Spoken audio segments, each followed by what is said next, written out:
Hello all, నేను మీ రచనా శృంగు వరకు. Welcome to federal Telangana. Social welfare, minority, BC, ST గురుకులాల్లో వరుసగా ఈ విద్యా సంవత్సరం ఆరంభమైనప్పటి నుంచి ఆత్మహత్యలు జరగడం మాత్రం కొంత కలవరపరుస్తున్నటువంటి విషయం. అయితే ఈ సంవత్సరం ముఖ్యంగా అడ్మిషన్స్ చేసే సమయంలో గానీ, దీంట్లో గానీ కొంత పద్ధతులు మారాయి. టైమ్ షెడ్యూల్ చేంజ్ అయింది. ఒక జిల్లాలో ఉన్న విద్యార్థులు ఇంకో జిల్లాల్లోకి వేయడం. ఇట్లా చాలా ప్రభుత్వ పరంగా కూడా కొన్ని అన్‌ఎక్స్‌పెక్టెడ్ చేంజెస్ రావడము. వర్క్ షెడ్యూల్ కూడా ఏదైతే ఉంటుందో మిగిలిన గవర్నమెంట్ పాఠశాలలో పోలిస్తే గురుకుల పాఠశాలలో చేంజ్ ఉండడము. ఇవన్నీ కూడా విద్యార్థుల్ని ఒత్తిడికి గురి చేశాయా? మరి నిర్వహణ వైఫల్యమా? మరి ఏ కారణాల వల్లో తెలీదు. ఈ విద్యా సంవత్సరం ఆరంభం నుంచి ఇప్పటికే 8కి పైగా ఆత్మహత్యలైతే నమోదయ్యాయి. మరి దీని వెనుకున్న కారణాలేంటి? వీటినెలా అధిగమించొచ్చు? ఈ అన్ని విషయాల గురించి మనతో మాట్లాడడానికి పల్లె నాగరాజు గారు, అలాగే దుర్గావాణి సురభి గారున్నారు. పల్లె నాగరాజు గారు టీచర్‌గా పనిచేస్తూ ఉన్నారు. గవర్నమెంట్ టీచర్‌గా. ములుగు జిల్లా తెలంగాణ ప్రోగ్రెసివ్ టీచర్స్ ఫెడరేషన్‌లో మెయిన్ మెంబర్‌గా ఉన్నారు. అలాగే దుర్గావాణి సురభి గారొచ్చేసి దుర్గావాణి సురభి గారు లయన్స్ క్లబ్ ఇంటర్నేషనల్ సర్వీస్ ఆర్గనైజేషన్‌లో పనిచేస్తూ ఉన్నారు. డిస్ట్రిక్ట్ 320పికి గతంలో డిస్ట్రిక్ట్ గవర్నర్‌గా చేశారు. చాలా ధార్మికంగా కావచ్చు, లేకపోతే మహిళలకు సంబంధించిన కార్యక్రమాలు, విద్యా సంబంధ కార్యక్రమాల్లో చాలా చురుగ్గా పాల్గొంటూ ఉంటారు. కాసేపయిన తర్వాత మనతో పాటు కేశవులు గారు సైకియాట్రిస్ట్ కూడా జాయిన్ అవుతారు. సో, ముందు నాగరాజు గారితో మొదలు పెడదాం. నాగరాజు గారు మీరు చెప్పండి. మీరు ఈ ఆత్మహత్యల ఘట్టాలు చూస్తూ ఉన్నారు కాబట్టి, ఇలాంటివేమన్నా జరిగినప్పుడు మేనేజ్‌మెంట్‌లో ఎవరో ఒకళ్ళని సస్పెండ్ ఏయడం అక్కడితోనే తప్ప అసలు కారణాలకు వెళ్ళట్లేదని విమర్శలు కూడా వెల్లువెత్తుతా ఉన్నాయి. అసలు కారణాలు ఏమనుకుంటున్నారు? ఎందుకంటే ఇవి ఎప్పటినుంచో జరుగుతున్నాయి కాబట్టి, మీరు కూడా గవర్నమెంట్ టీచర్‌గా చేస్తున్నారు. మెయిన్ కారణాలు ఏమై ఉండొచ్చు? Okay madam. నాతో పాటు చర్చలో పాల్గొన్న దుర్గవాణి మేడం గారికి మీకు నమస్కారం మేడం. వాస్తవానికి ఈరోజు ఫెడరల్ తెలంగాణకు కృతజ్ఞతలు చెప్పాలి. ఒక మంచి టాపిక్ని తీసుకొని రావడం జరిగింది. వర్ణింగ్ ఇచ్చి చాలా వరకు ఎవరు కూడా సాహసం చేయట్లేదు దీని మీద చర్చ పెట్టడం అనేది. Okay madam. గురుకులాలలో విద్యార్థులు చనిపోవడానికి, ఆత్మహత్యలు చేసుకోవడానికి చాలా కారణాలు ఉన్నాయి. వాస్తవానికి చాలా బాధాకరమైన విషయం. అందులో గురుకులాల్లో విద్యార్థులు చనిపోవడానికి ఫుడ్ పాయిజన్ కారణం కావచ్చు, మానసిక ఒత్తిడి కావచ్చు, తల్లిదండ్రులకు దూరంగా ఉంటున్నామన్న ఆందోళన విషయాలు కూడా కారణమై. వాయిస్ కరెక్ట్ ఉంది కదా మేడం? మాట్లాడండి. పర్ఫెక్ట్. ఇలాంటి దూరంలో విద్యార్థులకు ముఖ్యంగా ఏంటిది అంటే, విద్యార్థులు గురుకులాలకు వచ్చిన తర్వాత వాళ్ళ మీద చాలా ఒత్తిడి పెరిగిపోతూ ఉన్నది. ఆ ఒత్తిడి పెరిగే ఆందోళన కారణంలో తల్లిదండ్రులకు దూరం అయ్యామన్న ఒక బాధ ఒకటి జరుగుతూ ఉన్నది. అధికారుల పర్యవేక్షణ ఒకటి పొరబడుతూ ఉన్నది. చాలా బాధాకరమైన విషయం ఏంటంటే, 48 గంటల్లో ఒక 2 రోజుల రూమే మనకు 4 విద్యార్థులు చనిపోవడం జరిగింది. ఈ విద్యా సంవత్సరం తీసుకుంటే ఒక 9 మంది విద్యార్థులు కూడా గురుకులాలనే ఆత్మహత్య చేసుకోవడం జరిగింది. గురుకులాలు అంటే మనకు SC, ST, BC, minority, KGB గురుకులాలు కూడా వస్తాయి. ఈ క్రమంలోనే మనం ఆత్మహత్యలు ఎందుకు జరుగుతాయనే కారణాలను విశ్లేషించుకోవాల్సిన అవసరం కూడా ఉన్నది. ఈ కారణాలు విశ్లేషించే క్రమంలో మనకు చాలా విషయాలు తెలుస్తూ ఉంది. మెయిన్ ముఖ్యంగా విద్యార్థులకు అధికారుల నుంచి సపోర్ట్ లేకపోవడం ఒకటి, విద్యార్థుల మధ్య ఘర్షణ వాతావరణం ఒకటి, మళ్ళీ విద్యార్థులకు తల్లిదండ్రులకు దూరం అవుతున్న కారణం ఒకటి. ఇలాంటివన్నీ చాలా ఆందోళన కలిగించే విషయం. కాబట్టి వీటి మీద ప్రభుత్వం దృష్టి పెట్టకుండా దీన్ని సీరియస్నెస్గా తీసుకోకపోవడం కూడా ఒక ప్రధాన కారణమని చెప్పవచ్చు. కాబట్టి ఏది ఏమైనప్పటికీ కూడా గురుకులంలో ఆత్మహత్యలు చేసుకోవడం అనేది చాలా బాధాకరమైన విషయం. దీన్ని మనం అడ్రస్ చేయాల్సిన అవసరం ఉన్నది. కాబట్టి ఈ కోణంలో మనం చూస్తే గురుకుల విద్యార్థుల్ని ఆత్మహత్యలు చేసుకుంటున్నారు అని అంటే ప్రధాన కారణం ఏంటంటే మానసిక ఒత్తిడి. కౌన్సిలర్లు నియమించవలసిన అవసరం ఉంది. గురుకులాల్లో సరైన సిబ్బంది లేకపోవడం కూడా ఒక ప్రధాన కారణం. భద్రత సిబ్బంది లేకపోవడం కావచ్చు, లేకపోతే పర్యవేక్షణ అధికారులు నిత్యం విద్యార్థులు పరిశీలించకపోవడం కావచ్చు. తల్లిదండ్రులని ఎప్పుడైతే ముఖ్యంగా ఇప్పుడు జరిగిన పెద్ద ప్రమాదకరమైనది అంటే, బాధాకరమైన విషయం అంటే, విద్యార్థులు గురుకులాల్లో ఒకప్పుడు పేరెంట్స్ కమిటీలు ఉండేవి. ఇప్పుడు ఆ పేరెంట్స్ కమిటీలు అనేవి లేవు.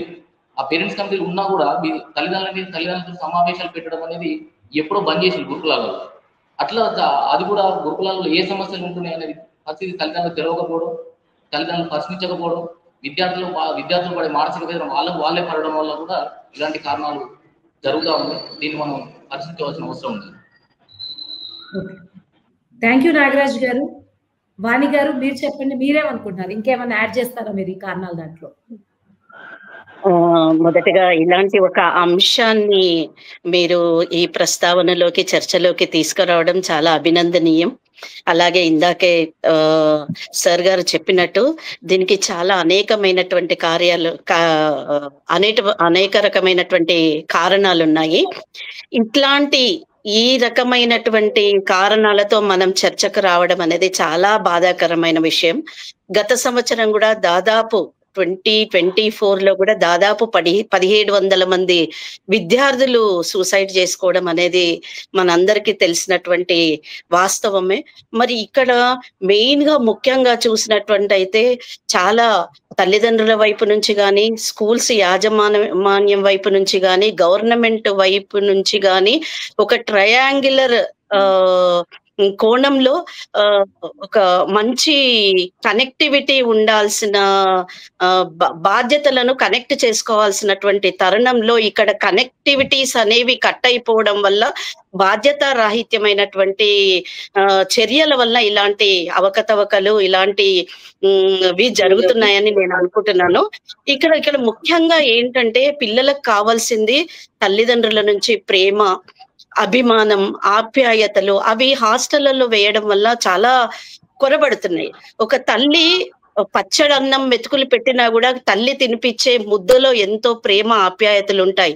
మరి అక్కడికి వెళ్ళిన తర్వాత వాళ్ళకి మౌలికమైనటువంటి సదుపాయాలు లేకపోవడము, సురక్షితమైనటువంటి సౌకర్యాలు లేకపోవడము, అలాగే మెయిన్ గా సెక్యూర్ ఎంట్రన్స్ ఎగ్జిట్స్ లేకపోవడము, సరి అయిన పర్యవేక్షణ లేకపోవడము, రెగ్యులర్ మెయింటెనెన్స్ లేకపోవడము, అలాగే హెల్త్ సర్వీసెస్ చాలా బాధాకరమైనటువంటి విషయం ఏంటంటే ఆ పిల్లలకి సరి అయిన వంట చేసే దగ్గర గాని పరిశుభ్రత లేకపోవడము, ముడి పదార్థాలు పురుగులు పట్టినవి ఉండడము, తర్వాత నీళ్లు ఫంగస్, ట్యాంకులలో నీళ్లు ఫంగస్ వచ్చి మరి ఇలాంటివన్నీ పిల్లలు చూస్తూ కూడా ఎంతో అనారోగ్యాలకు గురి అవుతున్నారు.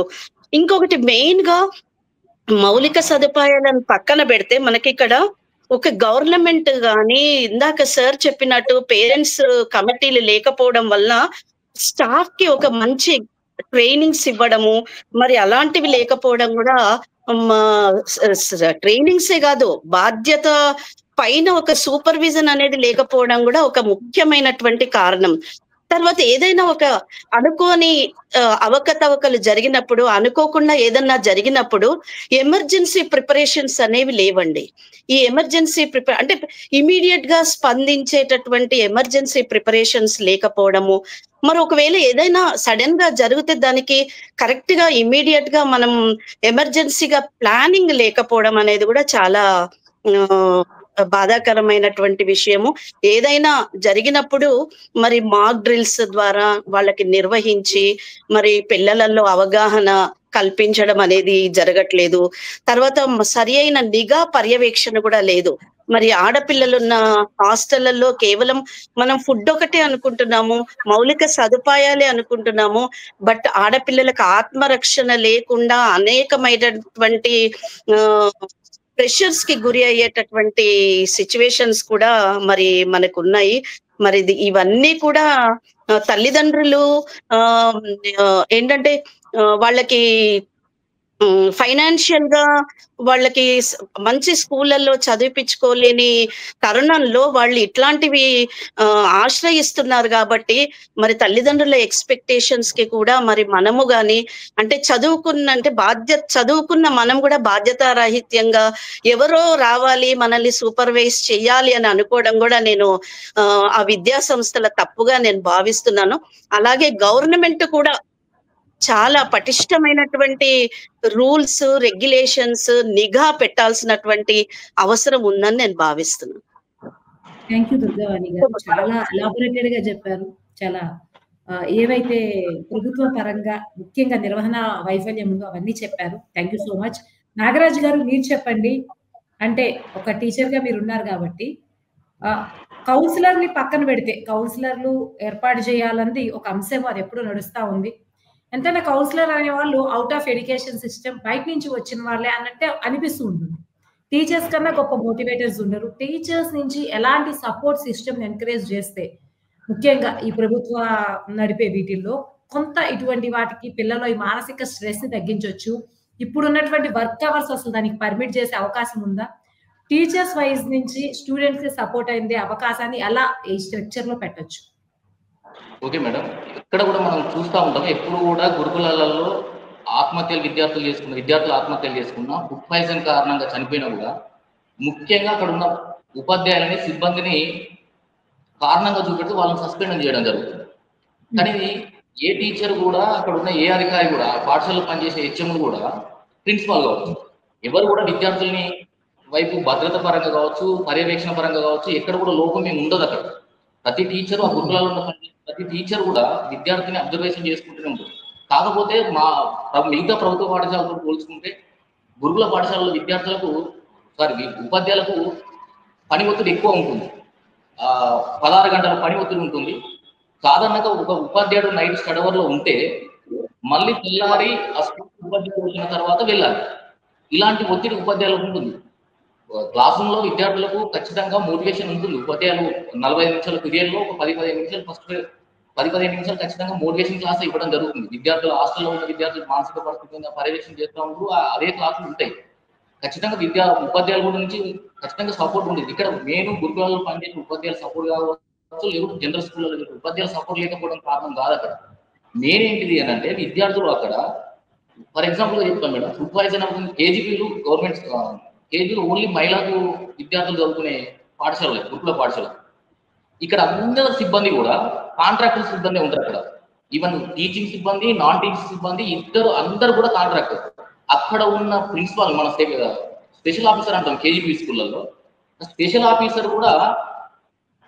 ఆఫీసర్ కూడా కాంట్రాక్టే.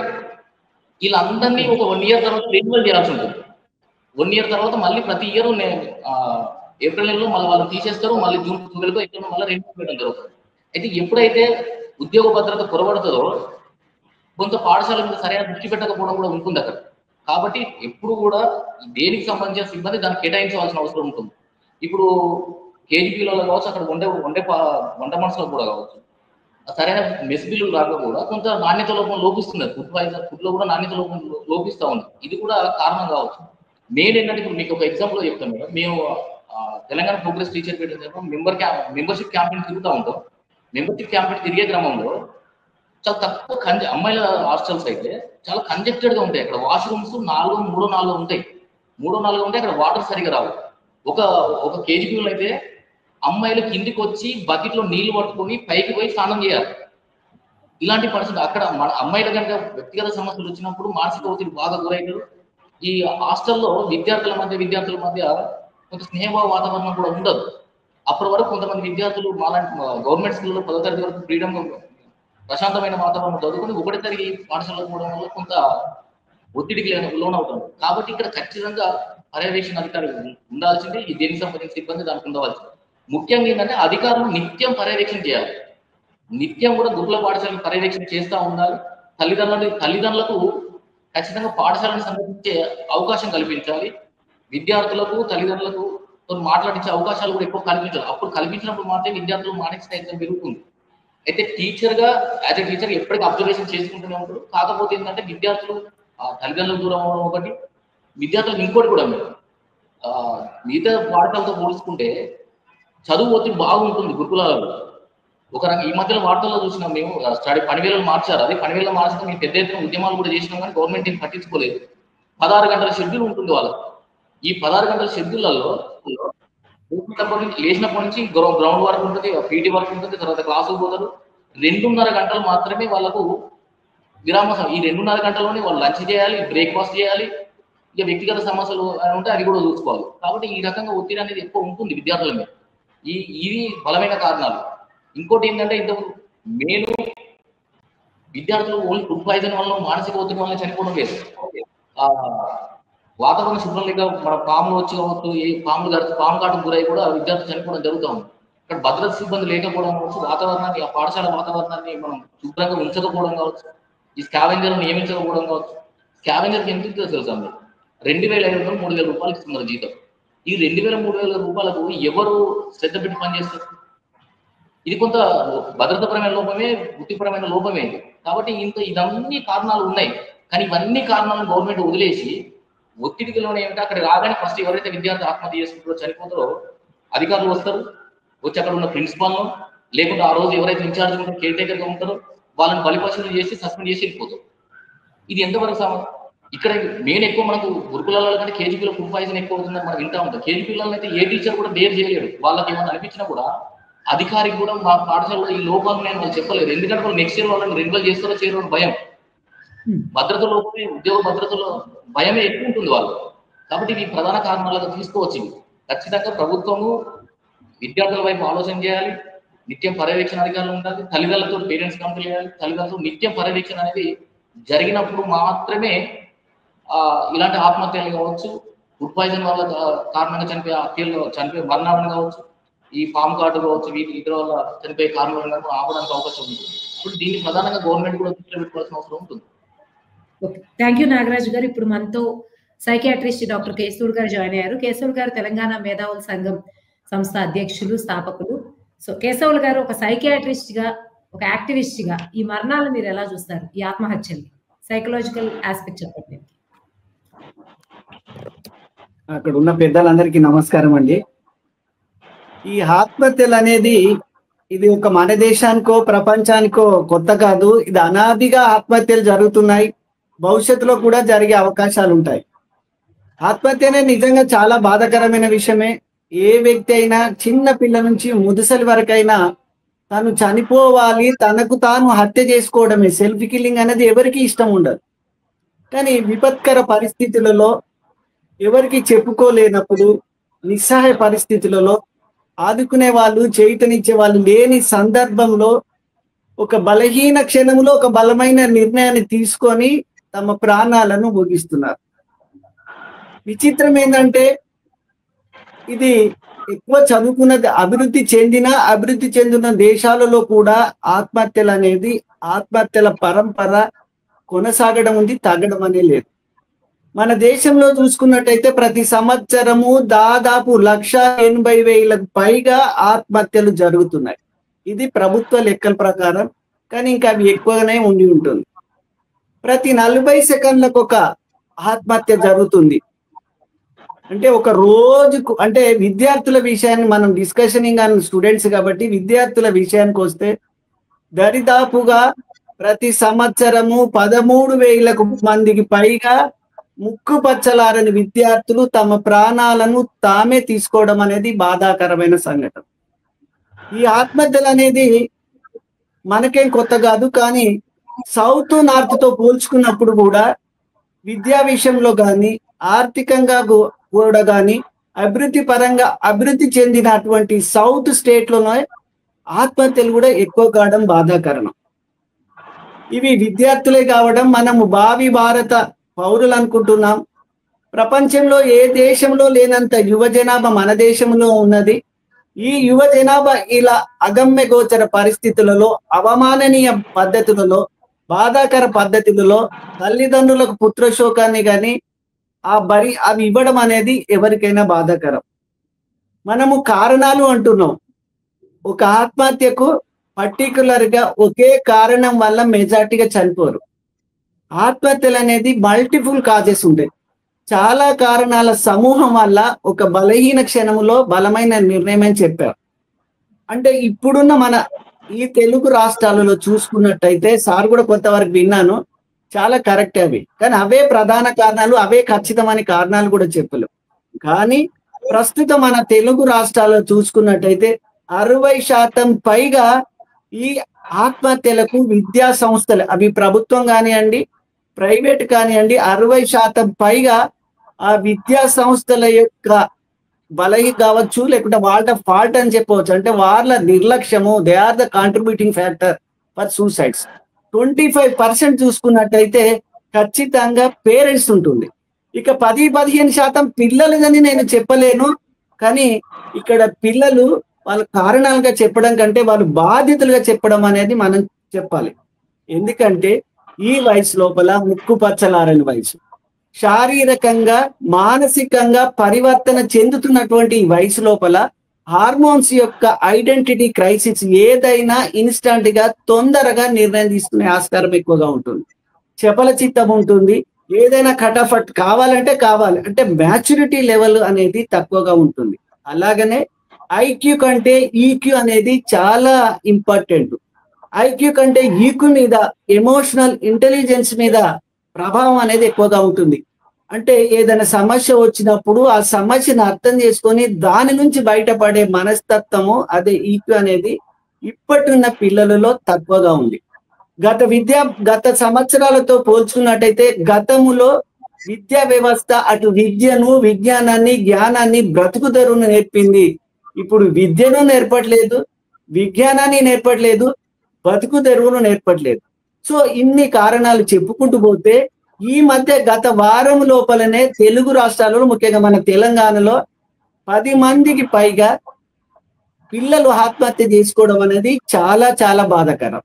స్కూల్స్ ఓపెనింగ్ అయిన తర్వాత 10 నుంచి 20 మంది దాకా చచ్చిపోవడం అనేది ఇదేం చిన్న విషయం కాదు. ఇదేమో పరీక్షల భయం అని కూడా నేను చెప్పాలి. ఎందుకంటే స్కూల్స్ ఇప్పుడే స్టార్ట్ అయినాయి కాబట్టి ఏ రకమైన ఒత్తిడి పెద్దగా ఉండకపోవచ్చు. అయితే ఈ చనిపోయిన వాళ్ళ లోపల మొదటిసారి స్కూల్లో జాయిన్ అయినట్టయితే వాళ్ళకి అడ్జస్ట్మెంట్ ప్రాబ్లం అనేది ఖచ్చితంగా ఉంటుంది.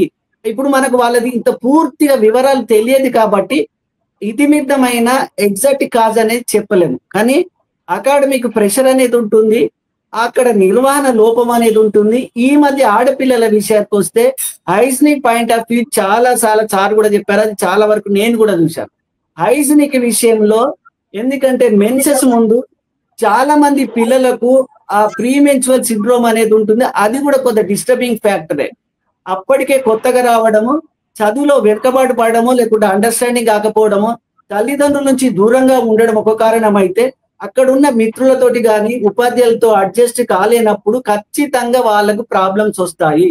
ఆ క్షణంలో సపోర్టింగ్ సిస్టమ్ అనేది లేదు. అంటే ఇక్కడ సపోర్టింగ్ సిస్టమ్ అంటే కౌన్సిలింగ్ ఇచ్చే వాళ్ళని ఖచ్చితము. ఇప్పుడు ఎన్ని కమిటీలు వేశారండి, చాలా కమిటీ, నీరజ్ మెహతా అవన్నీ కమిటీలు పెట్టారు, అవన్నీ చెత్తకుప్పలు వేశారు. ఖచ్చితంగా మనకు విలేజ్లలో ఉన్నప్పుడు ఉమ్మడి కుటుంబంలో ఏదైనా సమస్య వచ్చినప్పుడు నలుగురితో మాట్లాడితే చెప్పుకోవడం ద్వారా పోతుంది. ఇప్పుడు చెప్పుకునే వాళ్ళు కరువైపోయారు, చెప్తే వినే వాళ్ళు కరువైపోయారు. వీళ్ళకి సపోర్ట్ సిస్టమ్ అంటే కౌన్సిలింగ్ సిస్టమ్ లేకపోవడం కూడా ఒక ప్రధాన కారణము. స్టాఫ్ కొరత అంటున్నారు. వీళ్ళకి ఏదైనా చిన్న సమస్య వచ్చినప్పుడు టీచర్స్ ఖచ్చితంగా గుర్తుపట్టవచ్చు, అది పెద్ద అసాధ్యమేం కాదు. ఆత్మహత్య చేసుకునే వాళ్ళ లోపల 100కు 100% ఒక విషయం చెప్తారు, మాకేదో బాధగా ఉంది, ఈ బతుకు మీద విరక్తి ఉంది, బతకాలనిపించట్లేదు, ఎందుకు చచ్చిపోతే బాగుండునేమో అని వార్నింగ్ సిమ్టమ్స్ కానీ సైన్స్ కానీ ఇస్తారు. ఆ దశలో మనం గుర్తుపట్టి చైతన్యిస్తే 100కి 100% ఈ ఆత్మహత్యలు డెఫినెట్లీ వీళ్ళు ప్రివెంట్ అంటే మనం నిరోధించవచ్చు. థ్యాంక్ యూ కేశవ్ గారు. సురభి గారు, దుర్గావాణి సురభి గారు చెప్పండి, ఈ ప్రాబ్లం కి సొల్యూషన్స్ ఏమున్నాయి అనుకుంటున్నారు? మీరు కారణాలన్నీ కూడా చెప్పారు, వైఫై పరిష్కారాలు ఎలా? బాధ్యతాయుతమైన సిబ్బంది, వారిపైన ప్రాపర్ మానిటరింగ్, తర్వాత CCTV నిఘాలు ఏర్పాటు చేయడం కానీ, తర్వాత ఆన్ సైట్ భద్రతా సిబ్బందిని ఏర్పాటు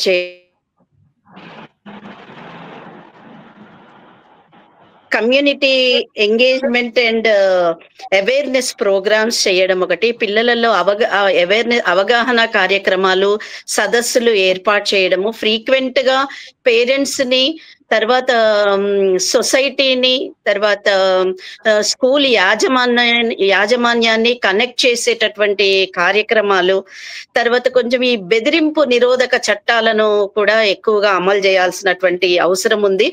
ఏవైనా అవకతవకలు జరిగినప్పుడు డిసిప్లినరీ యాక్షన్స్ తీసుకోవడంలో ఎటువంటి ఆటంకాలు లేకుండా తగు విధమైనటువంటి స్వేచ్ఛ ఇచ్చేటటువంటి రూల్స్ ఉండడం ఒకటి, కమ్యూనికేషన్స్ ఛానల్స్ ని మెరుగుపరచడము, తర్వాత రెగ్యులర్ గా అప్డేట్స్ పేరెంట్స్ కి, తర్వాత పైన ఉన్నటువంటి అధికారులకు రెగ్యులర్ గా అప్డేట్స్ ఇచ్చేటటువంటి విధానాలను స్ట్రిక్ట్ గా మనం సాంకేతిక ఏకీకరణ ద్వారా మనం సాధించవచ్చు. తర్వాత అలాగే పిల్లలలో అప్పుడప్పుడు GPS ట్రాకింగ్, అంటే ఇది పేరెంట్స్ కి కాకపోయినా పైనుండేటటువంటి అధికారులకి GPS ట్రాకింగ్ లాంటివి ఏర్పాటు చేయడము, తర్వాత ఇన్క్లూజివిటీ అండ్ యాక్సెసిబిలిటీ లాంటివి మనం ఎక్కువగా చేస్తే బాగుంటుందని ఆలోచన. Thank you so much Durgavani గారు. చాలా షార్ట్ గా అన్ని సొల్యూషన్స్ చెప్పారు. నాగరాజ్ గారు మీరు చెప్పండి. ఇంతకు మేడం చెప్పిన ఒక టెక్నికల్ ఆస్పెక్ట్స్ కాకుండా పరిష్కార మార్గాలు ఏమున్నాయి అనుకుంటున్నారు? Okay madam. అంటే మన గురుకులాలలో విద్యార్థులు ఇంతకు సార్ చెప్పినట్టు పరీక్షలప్పుడు ఒత్తిడికి గురై ఆత్మహత్యలు చేసుకుంటున్నారంటే మనం కొన్ని కారణాలు అనుకోవచ్చు. కానీ విద్యార్థులు హాస్టల్కు రాగానే చాలా మరణాలు ఎక్కువ ఉంటాయి మరి హాస్టల్ విద్యార్థులు ఆత్మహత్యలు కావచ్చు, మిగతా కారణాలు అయితే హాస్టల్లో జాయిన్ అయిన కొత్తలోనే ఉంటున్నాయి. ఇక్కడే మనం కౌన్సిలింగ్ ఇవ్వాల్సిన అవసరం ఉంటుంది విద్యార్థులకు. అయితే మేడం గురుకుల టీచర్ల వైపు కొంత మేరకు తప్పు ఉండొచ్చేమో అక్కడ ఉన్న సిబ్బంది. మీరు గురుకులాలలో టీచర్లని కనుక మీరు గమనిస్తే 3 రకాల టీచర్లు ఉంటారు. ఒకరు అవర్లీ బేస్డ్ టీచర్స్ ఉంటారు, ఒకరు పార్ట్ టైం లెక్చరర్స్ ఉంటారు, కొంతమంది కాంట్రాక్ట్ టీచర్స్ ఉంటారు, పర్మనెంట్ టీచర్స్ ఉంటారు. అవర్లీ బేస్డ్ టీచర్లు ఏమో పార్ట్ టైం లెక్చర్ కావాలనుకుంటారు, పార్ట్ టైం లెక్చరర్లు ఏమో కాంట్రాక్ట్ టీచర్లు అయితే బాగున్నారు, కాంట్రాక్ట్ టీచర్లు ఏమో పర్మనెంట్ టీచర్లు అయితే బాగుంటుంది. ఎప్పుడు ఉపాధ్యాయులకు అయినా ఎప్పుడు కూడా ఈ ఆలోచన విధానంతో ఉంటుంది. ఎప్పుడైతే ఉద్యోగులకు భద్రత సౌకర్యము ఉద్యోగ భద్రత కల్పిస్తారో కొంత మేరకు మెరుగ్గా పనిచేసే అవకాశాలు ఉంటాయి. మీరు గురుకులాలలో చూస్తే వార్డెన్ని చాలా తక్కువ వార్డెన్స్ లేవు ఎక్కడ కూడా, కేర్ టేకర్లు వార్డెన్లు. అక్కడ ఉన్న టీచర్లలోనే 6 నెలలకు ఒకరిని వార్డెన్గా నియమించడం జరుగుతూ ఉంటుంది. ఆ రొటేషన్ సిస్టమ్ లో ఈ 6 నెలలు ఒకరిని పెడితే ఇంకో 6 నెలలు ఇంకొని పెడతా ఉంటాం. ఇక్కడ కూడా కొంత ఫుడ్ మీద కావచ్చు, ఫుడ్ నాణ్యత మీద కావచ్చు, దాంట్లో కొంత గ్రిప్ సాధించడం కొంత కష్టతరంగా ఉంటుంది. ఇంతసేపు సిబ్బందిని దేనికి సంబంధించిన సిబ్బందిని దాన్నే కేటాయిస్తే ఇలాంటి సౌకర్యాలు, ఇలాంటి ఆత్మహత్యలు కావచ్చు, ఫుడ్ పాయిజన్ వల్ల చనిపోయే ఆత్మహత్యలు కావచ్చు తగ్గించవచ్చు. మెయిన్ ఏంటంటే విద్యార్థులకు అకాడమిక్ విషయాలే కాకుండా మానసిక ఒత్తిడి తడుకునే జీవన నైపుణ్యాల గురించి చెప్పే ఎక్స్పర్ట్స్ కూడా గురుకులాలలో పెట్టించాల్సింది. ఇప్పుడు మన hourly based part time lectures అను అట్లా మనం కౌన్సిలర్లను కూడా నెలకొకరిను 15 రోజులకు ఒకసారి ఇట్లా తీసుకొచ్చి చెప్పిస్తే విద్యార్థులు ఆ మానసిక ఒత్తిడి, ఆత్మన్యూన్యత భావం ఇలాంటివి పోతూ ఉంటాయి. ఎప్పుడైతే విద్యార్థులు తల్లిదండ్రుల నుంచి ఎట్ టైం ఒకటేసారి వచ్చి గురుకులాలకు వచ్చుంటే కొంత మన ఈ రోజులలో విద్యార్థులు చాలా సున్నితంగా ఉంటున్నారు. మిగతా విద్యార్థులు ఒక్క మాట అన్నా కూడా పడలేని పరిస్థితుల్లో ఉంటున్నారు. అప్పుడు దాకా విద్యార్థులు స్టడవర్లో ఉంటున్నారు, 9:30 వరకు 9 వరకు ఉంటున్నారు, పోతున్నారు, లంచ్ డిన్నర్ చేస్తున్నారు, పడుకుంటున్నారు, ఒంటరిగా లేచిపోయి ఫ్యామిలీకి ఊరేసుకొని చనిపోతారు. ఇక్కడ ఎవరిది లోపం? ఏ టీచర్ పర్యవేక్షణ లోపం అని అంటాం మనం? ఇక్కడ ఎవరిది అనలేము ఇక్కడ. కాబట్టి విద్యార్థులు సున్నిత చిన్న అంశాలకి టెంప్ట్ అవుతున్నారు. ఈ చిన్న అంశాలు టెంప్ట్ అవ్వాలంటే ఖచ్చితంగా ఇలాంటి ఒత్తిడి అధిగమించాలంటే నా అకాడమిక్ విషయాలతో పాటు జీవన నైపుణ్యాలు అని చెప్పే ఎక్స్పర్ట్స్ ని ఖచ్చితంగా గురుకులాలలో నియమించాలి. మేము ఎప్పటి నుంచి సంఘాల తరఫున కొట్లాడుతా ఉన్నాం. కొన్ని గురుకులాలలో మాత్రం టీచర్లే అంటే అక్కడ ఉన్న ప్రిన్సిపాల్ కొంతమంది తీసుకొని చెప్పిస్తా ఉన్నారు. రెగ్యులర్ స్కూళ్ళలో డే స్కాలర్ స్కూళ్ళలోనే విద్యార్థులు ఒత్తిడి కూడా అయితే 10వ తరగతి మేము డే స్కాలర్ కౌన్సిలర్లను తీసుకొచ్చి సైకాలజిస్ట్లను తీసుకొచ్చి క్లాసులు చెప్పిస్తూ ఉంటాం. కాబట్టి ఖచ్చితంగా కౌన్సిలింగ్ ఉంటుంది. మెయిన్ ఏంటంటే ప్రభుత్వం దృష్టి పెట్టాల్సింది మౌలిక సదుపాయాలు కల్పించాలి. వాటి మీద విద్యకు మొదటి ప్రాధాన్యత ఇచ్చినప్పుడు మాత్రమే ఉండాలి. ఇంకొకటి ఇక్కడ గురుకులాల గురించి మాట్లాడతాం. మెయిన్ ఒక పాయింట్ మనం రైజ్ చేయకపోతే మనం చర్చ ముగింపు ఉండదు. ఎస్సీ గురుకులాల సెక్రటరీ అలుగు వర్షిని మేడం మొన్న ఒక కామెంట్ చేసింది ఒక 10 నెలల రోజుల క్రితం. వాళ్ళ పేరెంట్స్ ఫోన్ చేసి సార్ మా పిల్లలతోటి పని చేస్తున్నారు, వాష్రూమ్స్ కడిగిస్తున్నారు అని అంటే అలుగు వర్షిని మేడం ఏమంది అంటే కడిగిస్తే తప్పేంది, వాష్రూమ్స్ కడుక్కుంటే తప్పేంది అంటే పని చెప్పడం, పని వరకు నేర్పడం అనేది ఒక భాగమే, విద్యార్థులు నేర్పవచ్చు. కానీ రెగ్యులర్ గా వాళ్ళే కడగడం అంటే ఏంటి? వాష్రూమ్స్ కడగడం ఏంటి? 400 మందికి 4 వాష్రూమ్స్ ఉంటాయి, ఎట్లా కడుగుతారు? అంటే విద్యార్థుల మీద ఎంత చిన్న చూపు ఉన్నది, అధికారులు ఒక ఐఏఎస్ అధికారులకు ఎంత చిన్న చూపు ఉన్నది. దీన్ని గవర్నమెంట్ ఎక్కడ కూడా ఖండించలేదు. మాలాంటి సంఘాలను ఖండిస్తేనేమో ఆ విద్యార్థులు పని చేసుకోరా, ఇంట్లో మీ పిల్లలకు పని చెప్పరా. ఇది ఎంతవరకు కరెక్ట్? అది ఇంట్లో పనికి వాష్రూమ్స్ పనికి చదువుకుంటాను పోతాడు, అప్పుడు వాష్రూమ్స్ కడగడానికి పోతుంది. ఇలాంటి కారణాలు ఉన్నాయి. మెయిన్ ఏంటంటే పని ఒత్తిడి తగ్గించే నైపుణ్య క్లాసులు మాత్రం ఖచ్చితంగా విద్యార్థులు పెట్టినప్పుడు ఈ మరణాలు అనేది ఆపవచ్చు అనేది మా సంఘం తరఫున కావచ్చు, మా తరఫున ప్రకటమైన అభిప్రాయం. థ్యాంక్ యూ నాగరాజ్ గారు. కేశవ్ గారు మీరు చెప్పండి సొల్యూషన్.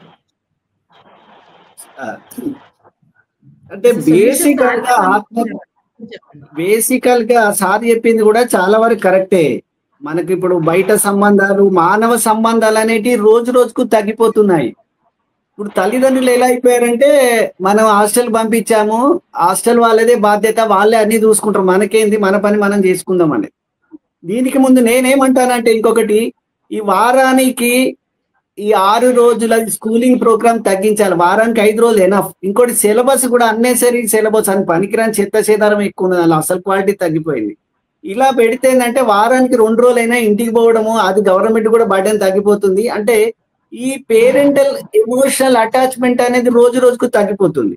ఇంకా ముఖ్యమైనది ఏంటంటే మనకు compulsory we should create a medical or health profile అనేది ఖచ్చితంగా ఉండాలి. ఆత్మహత్యలు చేసుకున్న కుటుంబాలను పరిశీలించినట్టయితే చాలా వరకు వాళ్ళ కుటుంబాలలో గత చరిత్రలో ఎవరో కొందరు అంటే ఫ్యామిలీ స్టాఫ్ సూసైడ్స్ అనేది కంపల్సరీ ఉంటుంది. ఈ హెల్త్ ప్రొఫైల్లో వాళ్ళ కుటుంబ సభ్యులు ఎవరైనా మానసిక వేదనకు రోగాలకు గురైపోయారా, ఏమైనా ట్రీట్మెంట్ తీసుకుంటున్నారా, ఈ మెంటల్ హెల్త్ కాంపోనెంట్ ఏమైనా ఉందనేది కూడా చాలా ఇంపార్టెంట్. అటు జనరల్ హెల్త్ ప్రొఫైల్ ఉండాలి, ఇటు మెంటల్ హెల్త్ ప్రొఫైల్ ప్రతి క్యాండిడేట్ ఉన్నట్టయితే ఆ ఫ్యామిలీ హిస్టరీలో ఇటువంటి ఆత్మహత్యలు ఉన్నట్టయితే వీళ్ళకు రిస్క్ ఎక్కువగా ఉంటుంది. కాబట్టి easy to identify these fellows అన్నట్టు. ఈ పిల్లలను మనం కంపల్సరీ గుర్తుపట్టచ్చు. ఇప్పుడు ఎలా గుర్తుపట్టగలుగుతాం? వాళ్ళ ఫ్యామిలీ హిస్టరీ ఉన్న వాళ్ళకు, మానసిక బీమారు ఉన్న వాళ్ళకు, చిన్న పిల్లల్లో కూడా డిప్రెషన్ కామన్ ఎక్కువైపోతుంది. చిన్న పిల్లల లోపల కూడా తల్లిదండ్రులకు వీళ్ళకు పడట్లేదు, స్టెప్ ఫాదర్స్ తోటి కూడా సఫర్ అవుతున్నారు. చిన్న పిల్లలకు కూడా లవ్ ఎఫైర్ మొదలవుతున్నాయి, చాలా సమస్యలు వస్తున్నాయి కదా. ఇవన్నీ ఎలా తెలియాలి?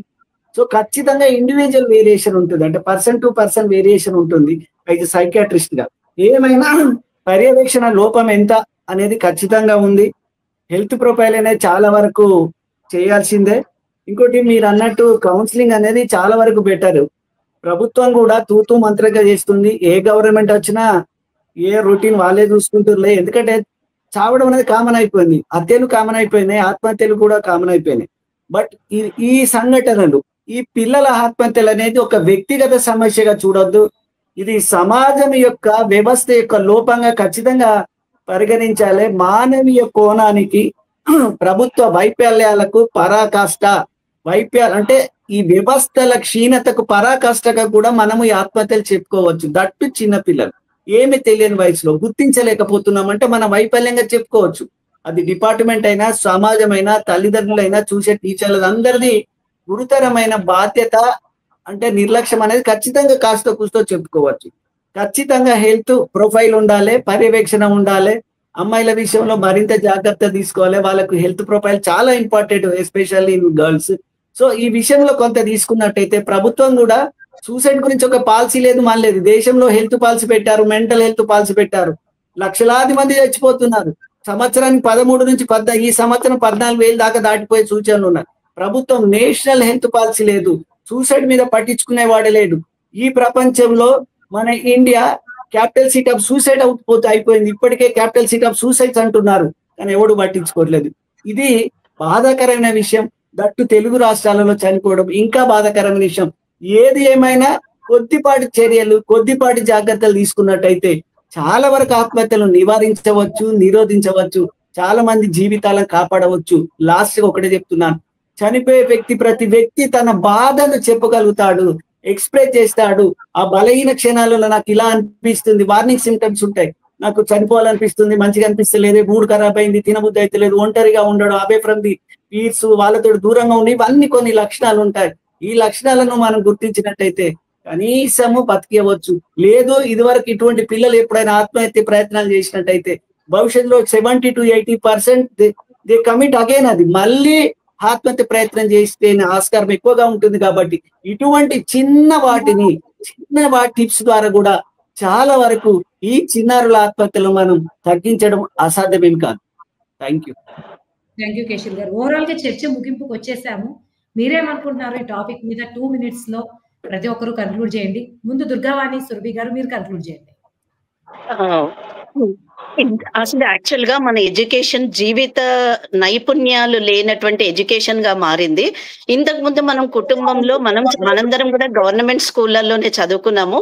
బట్ ఇప్పుడు ప్రత్యేకంగా మనం ఎటిక్వేట్స్ కి, బిహేవియరల్ ఫ్యాక్టర్స్ కి, లైఫ్ స్కిల్స్ కి మనం సెపరేట్ క్లాసెస్ తీసుకోవాల్సినటువంటి దుస్థితిలో మనం ఉన్నాము. మరి ఇవన్నీ మనం స్కూళ్ళలోనే నేర్చుకునే వాళ్ళము. ఇప్పుడు బిహేవియరల్ కానివ్వండి, క్యారెక్టర్ గురించి కానివ్వండి, ప్రత్యేకమైన క్లాసులు తీసుకొని పిల్లలకు చెప్పాల్సినటువంటి దుస్థితిలోంచి మనం బయటికి రావాలి. అండ్ ముఖ్యంగా ఇప్పుడు తల్లిదండ్రికి పిల్లల బాధ్యత ఎక్కువ ఉండాలి. అంటే తల్లిదండ్రులను నిర్లక్ష్యం చేసే పిల్లలు ఉన్నట్టే పిల్లలను నిర్లక్ష్యం చేసే తల్లిదండ్రులు కూడా ఉన్నారు. మరి భారం అని వదిలించుకునే వాళ్ళు, అల్లరి భరించలేమంటూ చదువు పేరుతో హాస్టళ్లలో వేసే పేరెంట్స్ కూడా ఉన్నారు. మరి తల్లిదండ్రులు ప్రేమ, త్యాగం అనే ప్రోగ్రామింగ్ సంఖ్యలతో వాళ్ళను వాళ్ళు బందీలు అవ్వకుండా, మరి అదొక పెట్టుబడిలా కాకుండా, పరువు కోసం పాటుపడే యంత్రాల్లా కాకుండా అనురాగంతో, ప్రేమతోటి, ఆప్యాయతతోటి కూడినటువంటి బాధ్యతతో పెంచాల్సిన ఇది తల్లిదండ్రులకు ఉంది. మరి హాస్టల్లో వేసేసాము, మన బాధ్యతలు అయిపోయింది అని అంటే మనం మన పిల్లల్ని కన్నాం, గవర్నమెంట్ కనలేదు, స్కూల్ యాజమాన్యం కనలేదు. కాబట్టి తల్లిదండ్రులు ఎక్కువగా జాగ్రత్తలు తీసుకోవాల్సినటువంటి అవసరం ఉంది. పిల్లలకు కూడా వాళ్ళకు ఒక మనసు ఉంటాయి, కోరికలు ఉంటాయి, తర్వాత ఆశలు ఉంటాయి, కోపాలు ఉంటాయి, కన్నీళ్లు ఉంటాయి అని గ్రహించాల్సిన మొదటి బాధ్యత తల్లిదండ్రులది. దానికి అనుకూలమైన వాతావరణంలో మన పిల్లలు పెరుగుతున్నారా లేదా, అవకాశాలు ఉన్నాయా లేదా అని మొట్టమొదటిగా తల్లిదండ్రులు ఆలోచించి ఆ వైపుగా కొనసాగించాలని నేను కోరుకుంటున్నాను. థ్యాంక్ యూ దుర్గా గారు. నాగరాజు గారు మీరు కన్క్లూడ్ చేయండి. గురుకుల పాఠశాలలో నాణ్యమైన విద్య అందిస్తున్నప్పటికీ కూడా విద్యార్థుల భద్రత మీద, ఆరోగ్యం మీద, పరిశుభ్రమైన ఆహారం మీద, ఆహ్లాదకరమైన వాతావరణం మీద గవర్నమెంట్ ప్రత్యేకంగా దృష్టి పెట్టవలసి ఉంది. ముఖ్యంగా భద్రత సిబ్బందిని పెంచాల్సిన అవసరం కూడా ఉన్నది. ముఖ్యంగా ఈ అన్ని పర్యవేక్షణ సపరేటు ఉద్యోగస్తులను దేనికి సంబంధించిన ఉద్యోగస్తులను నియమించవలసిన కూడా ఉంది.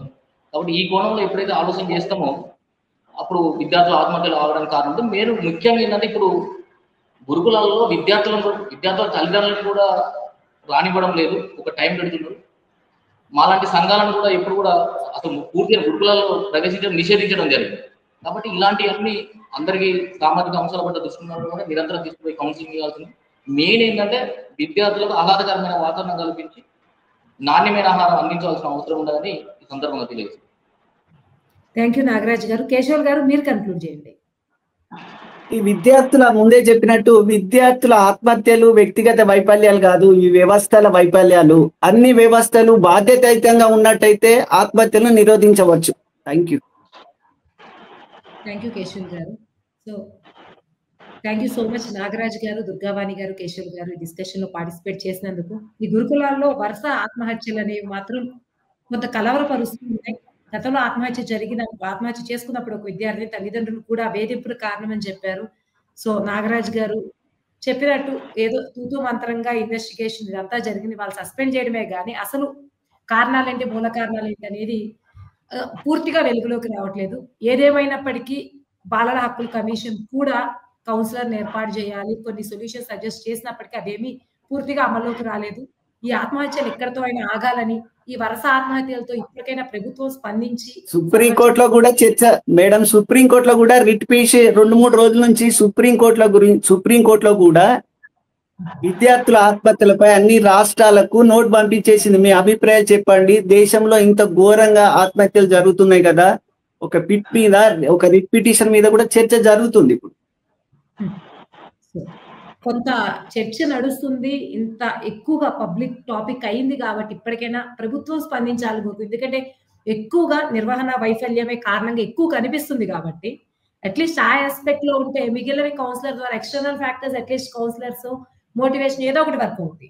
కానీ సిస్టమ్ లోనే ఫెయిల్యూర్స్ ఉంటే దానికి స్టూడెంట్స్ ఏం చేయలేరు, కౌన్సిలర్స్ ఏం చేయలేరు. కాబట్టి ప్రభుత్వం కొంత స్పందించి దీని మీద దృష్టి పెట్టాలని అయితే మనస్ఫూర్తిగా కోరుకుందాం. థ్యాంక్ యూ నాగరాజ్ గారు, కేశవులు గారు, దుర్గావాణి గారు ఇంత ఇన్ఫర్మేటివ్ డిస్కషన్ లో పార్టిసిపేట్ చేసినందుకు. ఇంతటితో చర్చను ముగిద్దాం.